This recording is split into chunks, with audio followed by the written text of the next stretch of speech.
Hello guys, this is GhostlyGamerTV here, bringing you the Magicka Necromancer PvP. Pretty good solo build too, to be honest.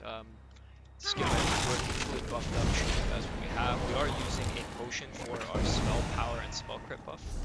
So we have 37 spell crit, 1600 spell damage, 19k resist, 15k physical resist, 27k max mag, 22k max health, 12k max stam. Mag recovery is 1600 when we have everything.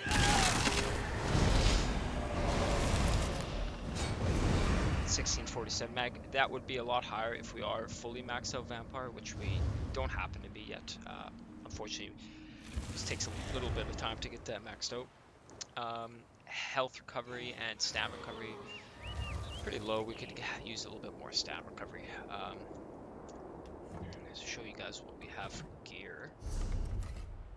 Obviously all points into mag because we are a mag class. So we are running a monster helmet ice hearts. It is heavy, so we get 2 pieces of heavy ice heart, and it has health enchants on those with in pen and infused. Basically I should have in pen on everything. Just didn't get around to that. But basically, ice heart adds spell critical. When you deal critical damage, you have a 20% chance to grant absorb shield. This absorb shield, guys, is very good, very strong. Can proc a lot because we have a lot of AoEs down, so we have that going there. Next, we have Icy Conjurers as a 4 set. This is pretty much our damage set. Gives us our pen that we definitely need. Spell damage, max mag, and when we apply a minor debuff to your enemy, this goes off randomly. I had another skill on my bar that I would guarantee proc it, but for some reason it does proc, I think from the synergy here, which is all of the damage. It didn't proc, but basically we proc it somehow, and that Ice Wraith flies off during my burst rotation. Off cooldown, pretty much. So that is that. The Icy Conjurers is basically chest, waist, gloves, and boots, and necklace. And that is all light, of course, with divines. Like I said, we should have impenetrable on all of it to be more tanky, because no one likes getting one shot in PvP. Alright, and let's go down to our next set. We have the Ring of Twilight Embrace. This is our nether set here. Big thing here, guys, is harmony. It is basically what the build is built around. It's very weird, very unique build I'm running here. It's definitely not meta, that's for sure, but I do enjoy it a lot. It's very, very cool to play, very fun to play. So this harmony is 50% more from synergies. We can activate our own synergy. I'll get into that in a bit. It's basically the rotation part, but yeah, this Twilight's Embrace set is crafted. Pretty easy to craft. You can craft this. Go here. Stormhaven, and it is right there. Twilight's Embrace. Spell crit, spell damage, increases healing received. So this is pretty big for my scythe, for my heals. Getting good heals out is pretty important in PvP. So we have that. That's our sets, guys. Icy Conjurers drops from Frost Vault. This drops from one of the frosty dungeons. One of the Frost, I think they were vanilla dungeons when they first came with the game. Pretty good set. Icy Conjurers is a DLC, so if you don't have the DLC, you could go with Spinners here. You could go with Rattle Cage, so you don't have to run the potions. And weapons, we have Ice Staff on both bars. Definitely, I could use a Resto Staff on this bar for my healing bar. I just haven't gotten around to leveling it up, but we have Ice Staff on our damage bar, mainly for the slows. And also mainly for the block, because it does let us block more, and we can dodge more without having to block with that, so get into that. We have Sharpened on the weapons, which is increased physical and spell pen, which is, in my opinion, best for PvP. If I did have a Resto Staff here, I would have defending or powered to heal more, or to be more tanky. So I should have a Resto Staff on my back bar.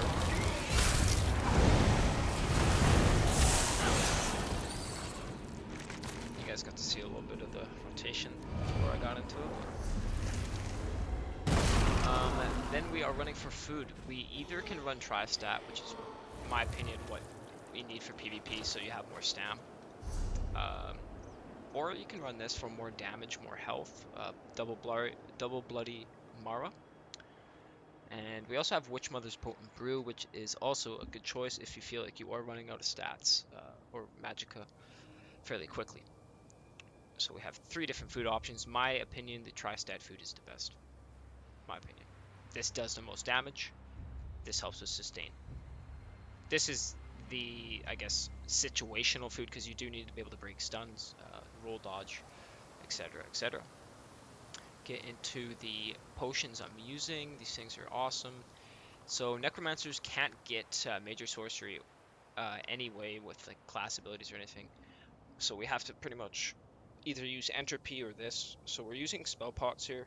They give us crit as well. Major crit, major sorcery, and magicka recovery. So these are very good. Anytime you are bursting with an alt, make sure you have this up. You will delete someone. As long as you keep them in that alt, they will die. As long as you have one of these bad boys up. Okay, so that is basically the gear. Consumables. Mundus stone, we are running the mage. You could put some spell damage here, that would be cool as well. And this should be stage, you want to be stage 4 vampire. I just don't have the time to be that. I am a Breton. Bretons have reduced magic cost of spells, extra resistances, extra recovery, extra max mag. And what else here? So vampire, you would want to definitely get all of these passives here, because when you are below 33% health, you take less health. That is huge. I just don't have that right now. I never got the chance to test it, but this build is performing well even without this. So yeah, let's get into the skills. We have, this is our basically buff dash heal bar. We have Summoner's Armor, which is from the Bone Tyrant tree. This gives us our major ward, major resolve. For 17 seconds, while active, reduces the cost of Blast Bones, Skeletal Mage, and Spirit Mender by 12%. We do have Blast Bones on our damage bar, and we do have Spirit Guardian. Next spell, Spirit Guardian is is it a living death skill? Yes, it is, and this is awesome for pretty much a lot of reasons. It heals us over time for 16 seconds. And it also, while active, 10% of the damage you take is transferred to the spirit instead, and when it dies, it creates a corpse on death. Lasts for 16 seconds, very cheap to use. Also, at being Breton, I think is very good. Get those cheap casts, cheap summons. Next is Agony Totem. Very good. This is kind of an optional skill. I do like it a lot though, because it does help. It has saved my life a lot of times. Because the fear it does is insane, and it also gives you minor protection, 8% damage reduction just for being in here. So when you ever are doing our AoE, pretty much our combo is ground based, because we do need to get them in this for the synergy to hit like a truck. So if you do have this totem down as well, you can get fears in there, as well as freeze them in there, and you're taking less damage in there. So you always want to get those down. And then we have our shield, Dampen Magic. This is a light armor morph. So the more light armor increases, the more damage absorbed. And we also are grabbing obviously all the passives in light armor and all the passives in the first 3 of heavy armor, so we can get those extra health bonuses from our monster set, which are heavy pieces. Next we have Resistant Flesh. This is our heal. Gotta be careful with this though, because it does apply minor defile to you. So you basically, what I do, I will hit it once, shield, and watch that debuff, and just like spam shields. When it comes off, hit it again. Or if you are LOS, I guess you just want to talk yourself off, you can spam it. That is our heal. The more missing health, the more resistances it gives you, so it's very good. You can heal other players with it as well. Then we have on our ultimate on this bar is a Ravenous Goliath. Ravenous Goliath is from the Bone Tyrant tree. You morph this and it become a horrific Goliath, increasing your max health by 30,000 and immediately restoring 30,000 health. So it's like an oh shit kind of button. While transform, your light attacks restore health, your fully heavy attacks restore health, and you deal damage to everyone around you, and you pretty much leech health. So this is like literally a god mode ability. You want to use this if you're in trouble, if you got to stay alive, that sort of thing. It's very good for Chaos Ball in my opinion, domination, making sure you're just holding down the flag, and spamming Scythe when you're in that. Whew, you do not die.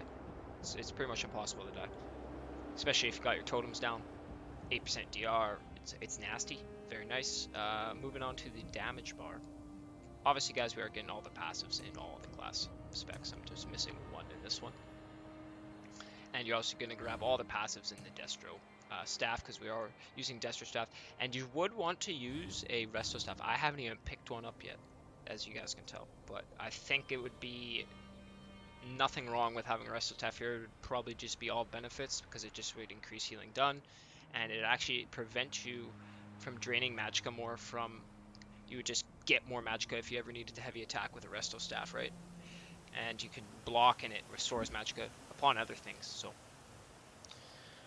It's my mistake for not leveling with Resto staff on a back bar, but probably should have that. But I like it, having a nice staff doesn't hurt too bad. More damage. Heavy attacks do a lot of damage. So. Moving on, we have Frost Clench. This is our Immobilize. Kind of, I guess it's not a stun, but it's Immobilize. It does decent damage and it puts a dot. This is a morph. So you want to take the morph that immobilizes them for longer. That's the one I took. And this is the bread and butter of the build, guys. We have the Avid Boneyard, and we morphed it into the synergy where standing on the... morphed it into a synergy where you can activate the synergy ourselves, and it is huge because we have double harmony traits. So this is a huge heal and damage, and pretty much the bread and butter of the build. This is where it gets weird. We have Silver Leash. This basically is how we get people that are running away from our boneyard, running away from us when we are trying to lure them in to our ultimate. Here as well, you can grip someone that's trying to run out of that. Because when this comes down, people run. And if they don't, they die. So you just grip them back in with the Silver Leash, finish them off there. Maybe a few scythes. We also have the Stalking Blast Bones. Stalking Blast Bones is you want to always spam this. Every time your Blast Bones is done exploding, you want to make sure you have another one. It's a lot of damage, and it puts a corpse on the ground. So the Avid Boneyard will do more damage if the corpse is on the ground. Keep that in mind. Last skill we have here is the Hungry Scythe. This is a spammable, is what I usually mainly spam. It does heal you, scaling to your max health.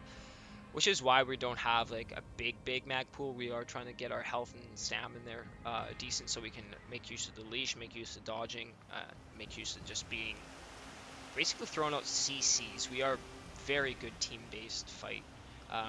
Took this into Cyrodiil, took this into BGs, do really good with teams. Even in 1v1 situations, this is very strong. In duels, etc. Doing solo content, very good. Because the Scythe just heals you, and it does a crapload of AoE. And then this is the awesome ultimate, Glacial Colossus from Gravelord. It does frost damage, smashes, puts them in a 4-second stun. Yes, 4-second stun, and everyone hit gets major vulnerability to 3 seconds, increasing the damage taken by 30%. So that is basically why we have Leash. We don't want people to dodge that. We want them to get stuck in that with Frost Clench, stuck in that with Leech, putting Blast Bones down in between, and basically weaving in our sights. I will basically show you how much damage the synergy can do. It's pretty crazy. Just kind of show you what would I do. Pop potion, rip him. Didn't work for some reason. I'm trying to get him in the synergy. Big synergies. That was like a very bad representation of what I was trying to do. Sure.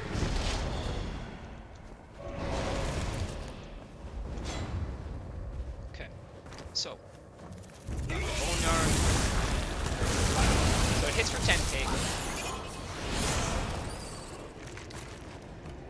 allies that are in your totem can activate the totem and put a minor vulnerability on the target. Plus the greater vulnerability from your Frost Colossus, you can do some crazy damage. So yeah, that is basically the build. Making sure I'm not missing anything. All passives in light armor. We don't... I was messing around with Mage Skill, didn't like it too much. Thinking. Definitely want Alchemy passives, because we are using potions. And I'm going to show you guys, there's a delve here. So this is a very good solo content as well. It can clear delves very quickly. I've yet to take it into Maelstrom Arena. I've yet to ever actually do Maelstrom Arena. Starting to get back into this game a lot, so I'm going to try to do that with the Necromancer. But I am going to show you guys just how strong this build's AoE is. Leash is optional, but I like it. I think it's very unique to use it. It's very cool. You definitely piss people off when they're trying to get out. You leash them back in and they just die. I'm gonna do a crazy pull and just show you guys. So this is no CP. I am in Cyrodiil. There's no CP active here.